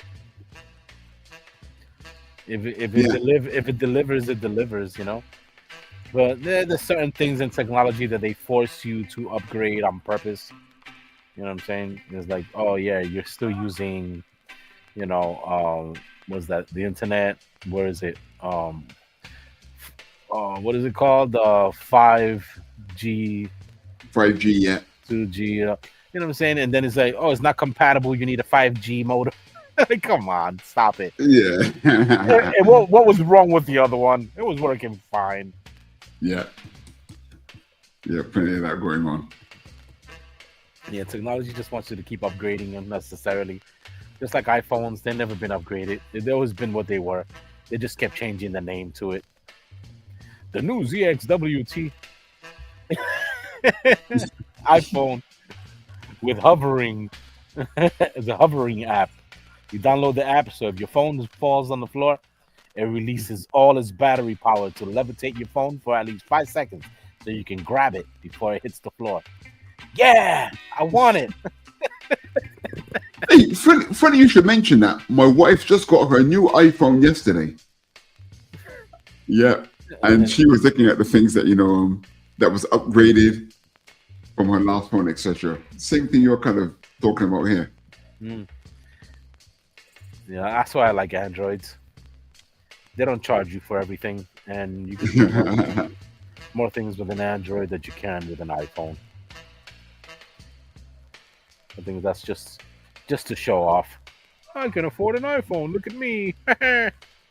It slices and dices. You can use it as a toupee. iPhone, man.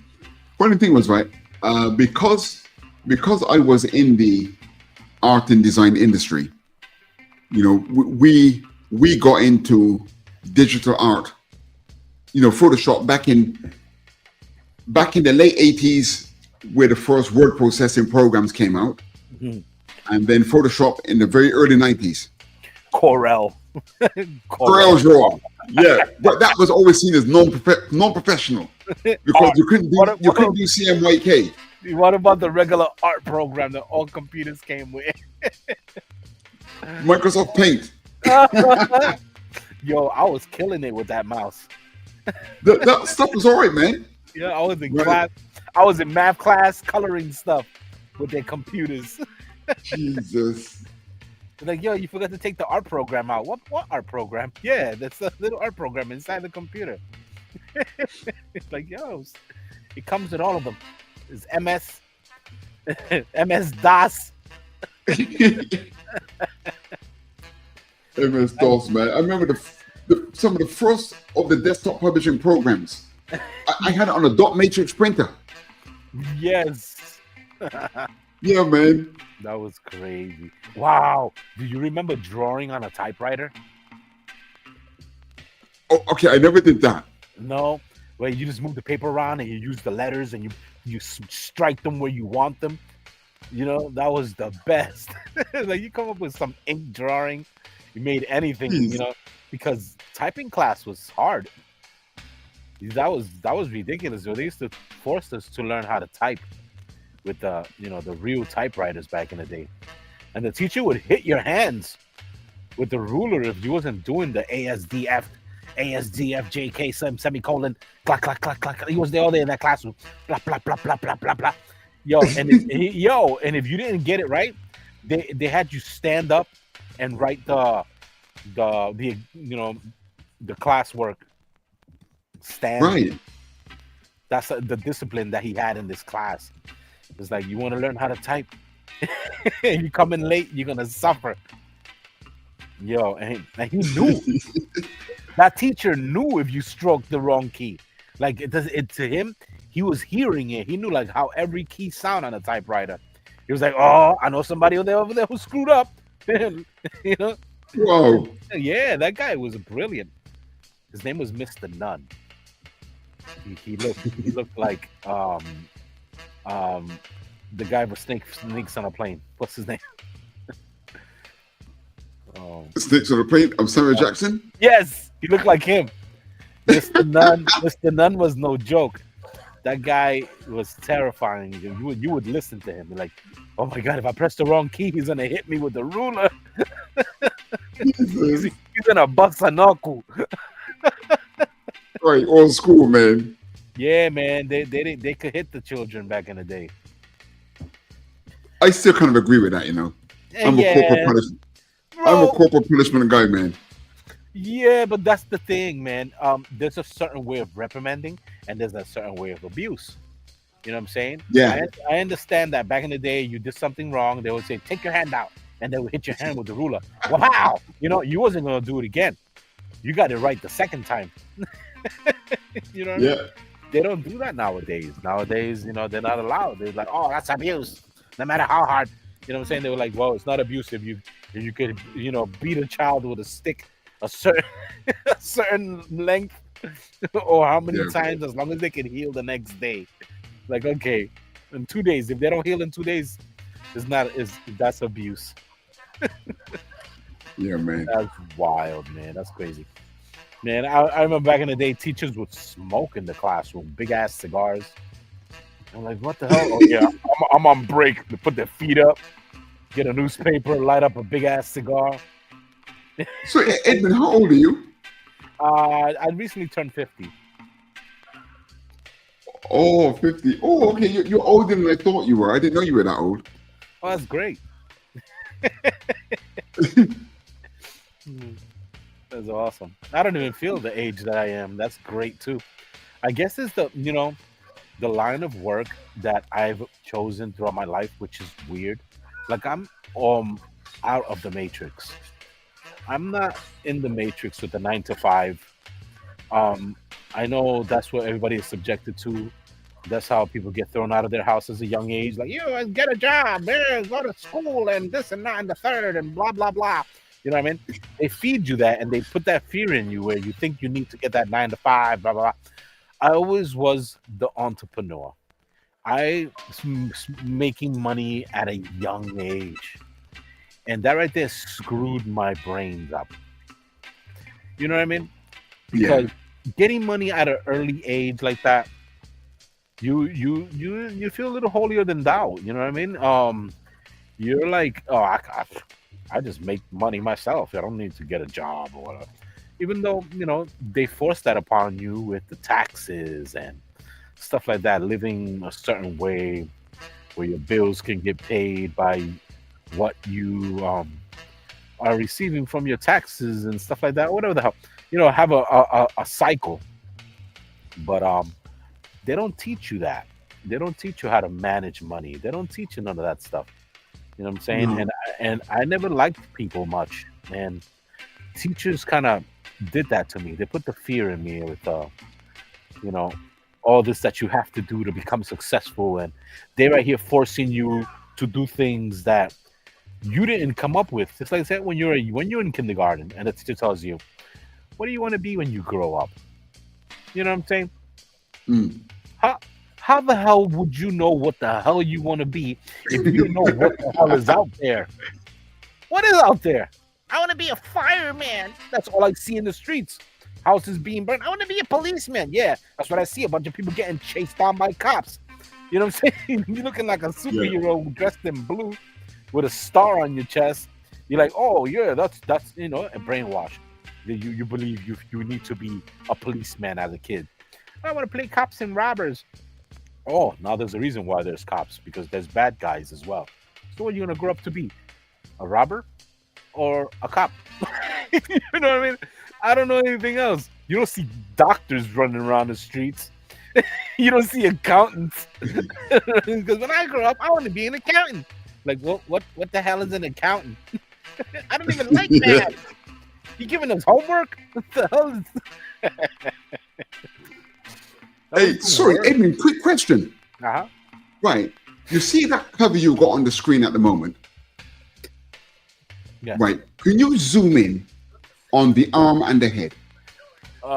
Sure. Let me see. Right. We've got a few viewers here. Going close on the detail. Because I knew there was something that was bugging me, right? And I just realized something. I got to ask you a question.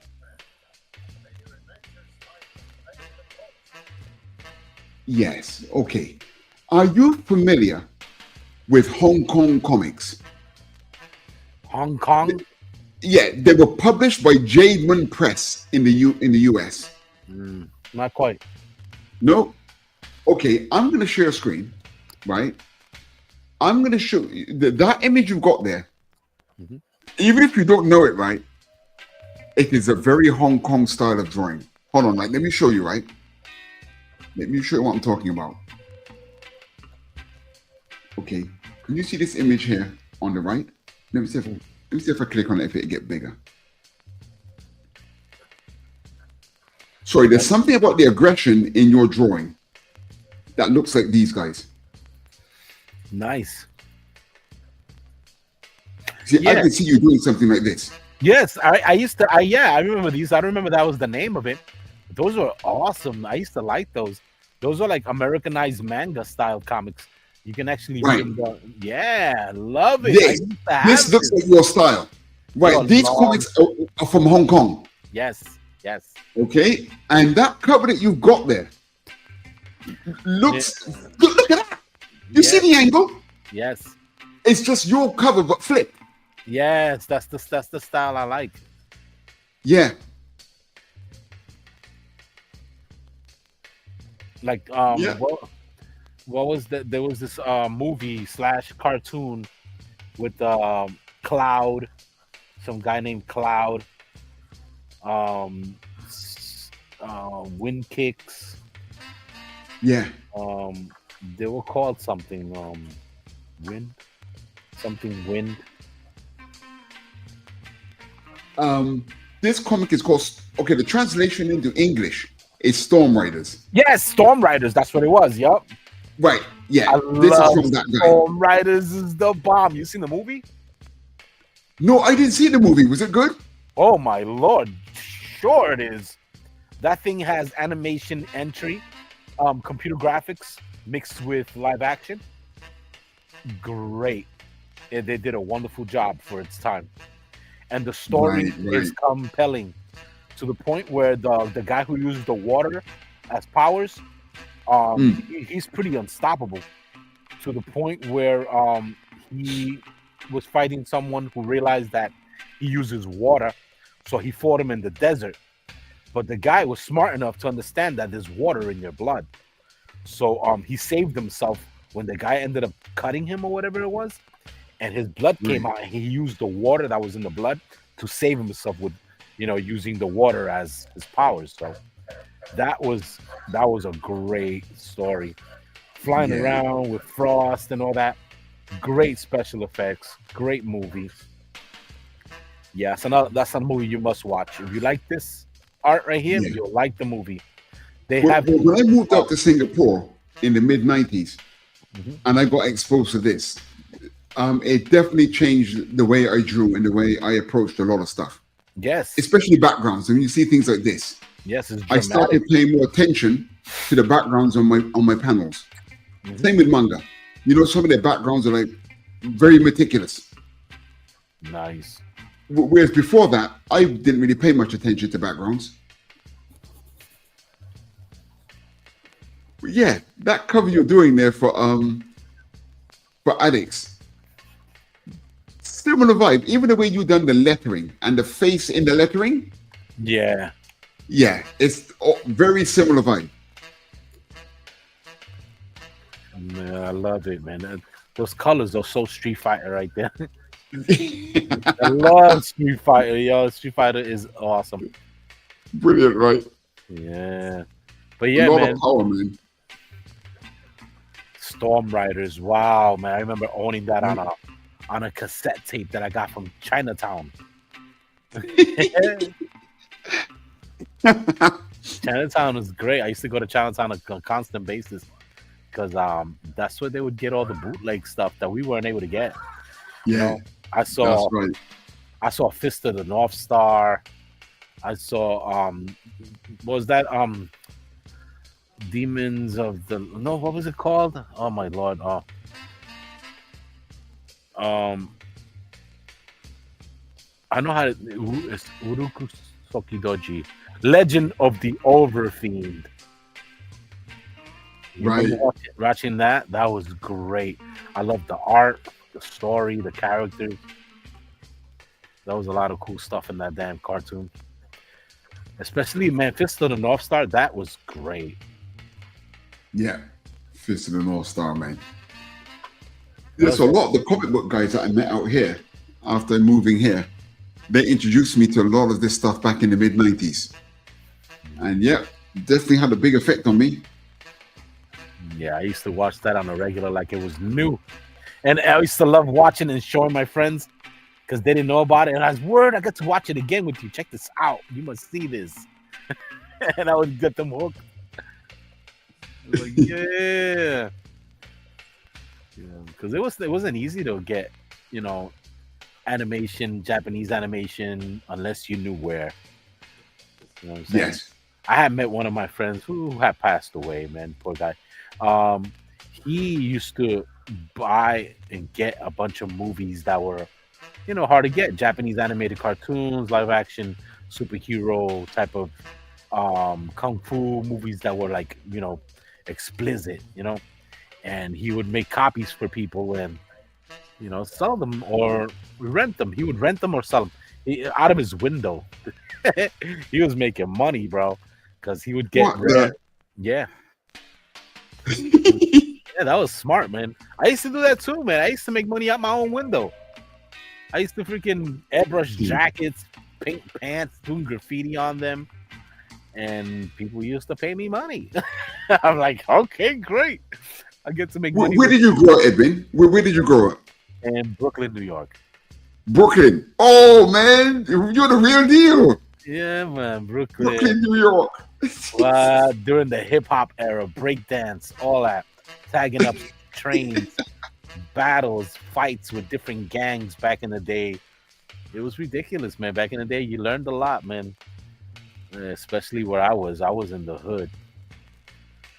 Right. The crack pandemic. That was wild, man. You saw them little colorful caps everywhere. It was terrible, man. Back in the day, we would play with water guns during the summertime, and we would crack open a fire hydrant, and we would fill up our, spray guns. They were just regular squirt guns, and they were made cheaply because they were like 99 cents or 50 cents a water gun, and they had that see-through color, translucent color. You had an orange, a green, or a blue water gun, and those colors are kiddish, you know what I mean? And then all of a sudden you start to see these little caps on the floor, and they look like pop caps from the 25 cents machine with the little toys in them, you know what I mean? Yes. Yeah, and that was like, okay, like, why does this look this way, You pick it up, touching it, now you have paraphernalia in your hands. You're a kid, you didn't know. Now you touch something that was in the street that has to do with, drugs or something. And then as you get older, people tell you, don't touch that. You know what I'm saying? Those are drugs and all that. You're like, yeah, thanks for telling me now. You know, it was terrible. Well, I remember I watched a film that was directed by Spike Lee, and it was yeah. a very hot day. You're talking about Fresh? The movie Um, Fresh? No, a different name. It had a guy in it called Radio Raheem. Do the Right Thing. Yeah, Love it. Great film. It has what's this girl's name? was Samuel Jackson in it as a crackhead? Possibly. Possibly. I know it was a few characters in there. White Man Can't Jump, not that. Oh, that was good as well. Right. I'm right here thinking it was that, but it isn't. But I know Radio Raheem. Radio Raheem, man. Yeah. But that was the thing. They had the little fight with the Italians and all that. Yeah. They lived in the same area, so they had to get along some which way or another. Radio Raheem. God, that was funny, man. He had the tattoos on his knuckles, love and hate. Yeah.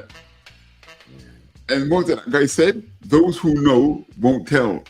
Those who don't know won't tell, or something like that. It was very funny, man.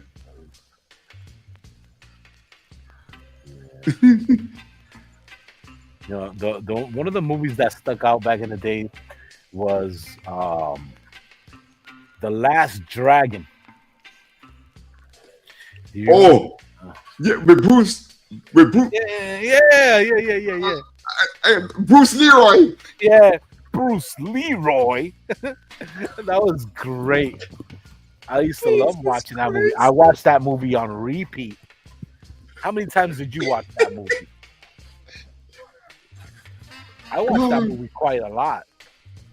The thing is, right, Edwin, I did a comic in the early 2000s called The Last Dragon Scout. And I had no idea that movie existed. That's crazy. Yeah, Bruce Leroy, man. Bruce Leroy. He just catches bullets with his teeth. That was the guy that was first guy that ever said the N-word on TV. Was it? Yeah, he was the first guy to say the N-word on TV. Right. Wow. He said, catches bullets with his teeth. N-word, please. That was crazy. You know, everybody took it as such because it was like the area, the place that they're in, you know. And they show a lot of Chinatown too. That's bugged out. I love that movie. What's that kid too that he played a Ninja Turtle? Tony Reyes. He was a little baby in that movie. Yeah. So are you still in Brooklyn now, or have you moved out of the area? Yeah, I have moved a while ago, and I ended up here in Massachusetts. Massachusetts. Oh yeah, Massachusetts. Yeah. Yeah, it's about a 3 hour ride, almost 3 to 4 hours. Well, my geography of America is terrible, but only after I got interested in politics did I start to like. Could you believe, right? Up until about 6 or 7 years ago, I didn't realize that Washington isn't in Washington State. I mean, I thought Washington was Washington. I didn't know there was a Washington State. That's crazy. Yeah, I didn't know that, man. Yeah, just like Washington D.C. That's good. Yeah. Like there's a capital everywhere. Yeah. But your politics is very entertaining. Man, I grew up in Brooklyn, man, and we had different people that we were okay with from different boroughs. Queens was something, so was the Bronx. New Jersey wasn't even unheard of. It was Queens, Bronx, and what was that? Staten Island, Long Island. All those places, all those different boroughs, they were always against each other as a rival. And you knew the way they looked, the way they dressed. You knew where they were from. That's wild, right? Everybody knows how Right. about how you dress, and it's today's like that. Today's like that. Everybody got their colors, which is terrible because if you don't know about that stuff and somebody just decides to come outside one day with a red shirt and you get tested on, you're like, what the? I just like red. That doesn't mean I'm, you know, Yeah. I'm in a gang. He goes, no, sorry, bro, you can't wear that colors around here. You're gonna have to take that shirt off. You're like, this cold, dude. Yeah, I remember Chris Rock making a joke about that kind of stuff. That's so dumb to me. On how you can't wear a certain thing. And the thing is that the clothing, the urban wear, looks like a gangster streets, Yeah. gang orientated. So, and the hip hop music doesn't help either. They make you dress that way, so they swear you wearing a bandana. That's it. You down. Yeah.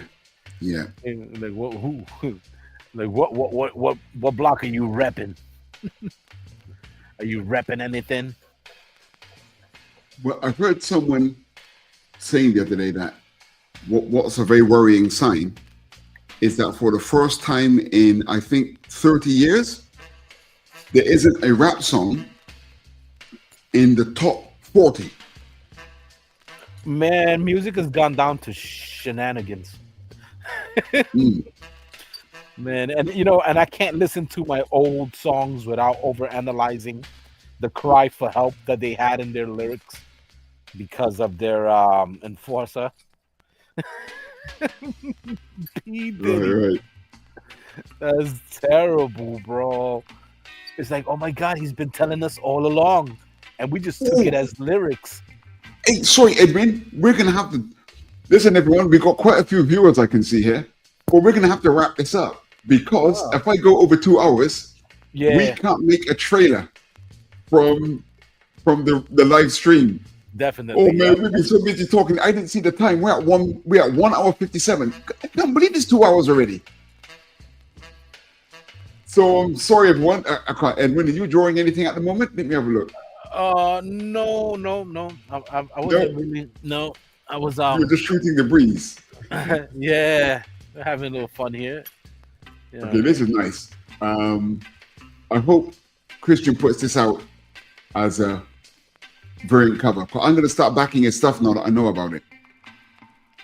And this is how far I got with my Doctor Strange. I should have. Whoops, sorry. I should have finished this, but I was too busy enjoying videos. That time lapse that you did was really good. But this is the Doctor Strange so far. Maybe I'll finish it next week, or if I get the chance, I'll finish it just after this to do the time lapse. But yeah, thanks everyone for tuning in. We've got quite a few viewers here. I'll be back later at 6 p.m. with Super Saturday Draw Along. I'm going to run a quick trailer for a comic I've got on sale at the moment, also at GoFundMe, at fundmycomic.com. And I hope to see some of you later at 6 o'clock. Edwin, you got anything to say? No, man, we had some fun here today, and basically we're gonna call it. We're gonna call it a night. Cheers, Edwin. Definitely. Thanks, everyone. I'll see you all a bit later on during Super Saturday's Draw Along. Nice. Here's a trailer for one of my comics and then the end credits. Peace. If you like stories about truth, honor, and justice, then you should check out MAGA Man. It is Donald Trump as many now see him, the defender of justice and a warrior for peace through strength. MAGA Man is an all-American style 22-page comic book, so get over to fundmycomic.com and support the culture of truth, honor, and justice. With MAGA Man, the most needed hero of all. MAGA Man.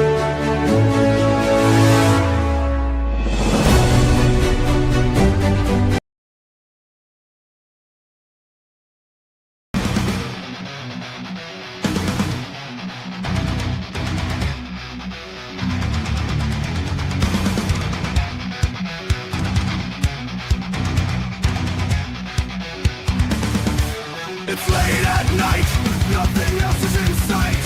I need something to make things right. Nothing smart, maybe call it book art. Sounds good to me, let's make a start. Late night on attack. Late night on attack. Late night on attack. Late night on attack.